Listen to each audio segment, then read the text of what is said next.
मौजूद सभी लोगों ने इस शरबत को पहचान लिया था। अरेंद्र ने उस शरबत की ओर हैरानी से देखते हुए कहा, करिश्माई शरबत? यह तो बहुत ही कीमती शरबत है। हम तुमसे इतना कीमती तोहफा बिल्कुल भी नहीं ले सकते लारा। लारा ने देरी किए बिना तुरंत अरेंद्र से कहा, आप जानते हैं ना कि यह करिश्माई शरबत ध्रुव के लिए कितना फायदेमंद साबित हो सकता है।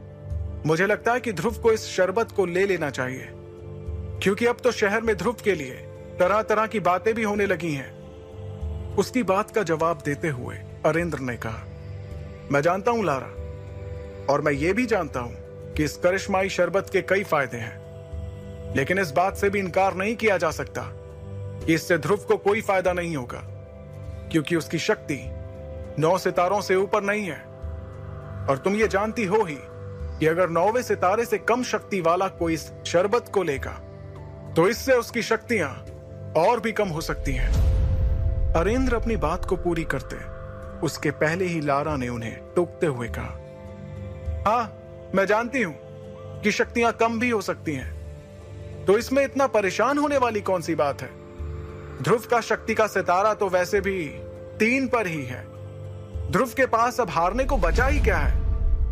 इससे पहले कि अरेंद्र कुछ कहते, लारा की इस बात पर अब ध्रुव ने अपनी चुप्पी तोड़ते हुए कहा, मैं कभी भी अपनी शक्तियों को इस तरह से नहीं बढ़ाऊंगा लारा।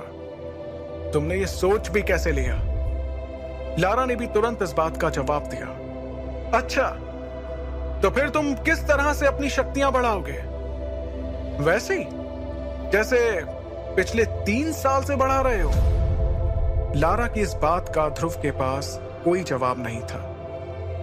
लारा ने अरेंद्र के पास जाकर उन्हें इत्मीनान से कहा, ठीक है, अगर आप इस करिश्माई शरबत को तोहफे के तौर पर नहीं लेना चाहते, तो क्या आप मुझे इसके बदले में कुछ दे सकते हैं? लारा की इस बात पर अरेंद्र ने बिना कुछ सोचे समझे कहा, हाँ हाँ बिल्कुल, क्यों नहीं। हम तुमसे इस शरबत को लिए बिना भी तुम्हें जो चाहिए वो दे सकते हैं। लारा ने बेझिझक जवाब दिया, मेरे और आपके परिवार के बड़े लोगों ने सालों पहले ध्रुव और मेरा जो रिश्ता तय किया था, मैं उसे आज तोड़ना चाहती हूं। लारा के मुंह से इस बात को सुनकर ध्रुव, उसके पिता